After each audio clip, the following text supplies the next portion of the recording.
YCP MLC Chandragiri Yesuratnam వివాదంలో చిక్కుకున్నారు. తమ granite ఫ్యాక్టరీని చేజిక్కించుకుని అద్దె విద్యుత్ బిల్లులు చెల్లించకుండా తమను ఇబ్బంది పెడుతున్నారని సంతమాగులూరుకు చెందిన వేముల మల్లికార్జునరావు పోలీసులకు ఫిర్యాదు చేశారు.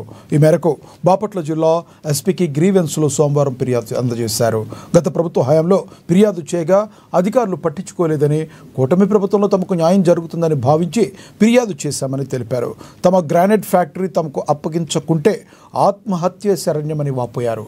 దీనిపై తాము ఇప్పటికే పోలీసులకు ఫిర్యాదు చేయగా పట్టాభిపురంలో గత ఫిబ్రవరిలోనే కేసు నమోదైనట్లు చెప్పారు.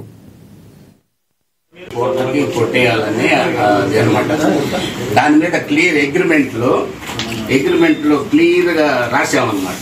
ఈ ఆస్తిని ఎప్పుడైనా సరే డిసెంబర్ లోపల 3 నెలలు, జనరల్ గా ఏంటి అగ్రిమెంట్ 2 నెలలు అట్లా ఇస్తారు టైం.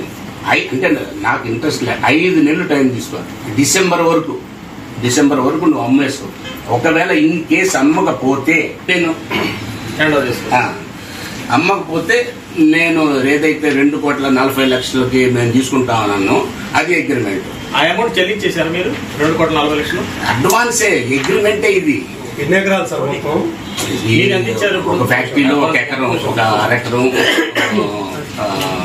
1 ఎకరం ఒక ఫ్యాక్టరీ, ఇంకొక 1.5 ఎకరం, 1 ఎకరం ఒక పార్టీ, ఇంకొక విడి స్థలం 50 అన్నమాట. ఇది 2 ఫ్యాక్టరీలు ఉన్నాయి. 2 ఫ్యాక్టరీలు 2,40,00,000కి. ఒకవేళ నీకు ఎక్కువ వస్తే ఈ పెద్ద మనుషుల సమక్షంలో రాసింది, నీవు అమ్ముకొని నువ్వు 3 కోట్లు అమ్ముకుంటావా,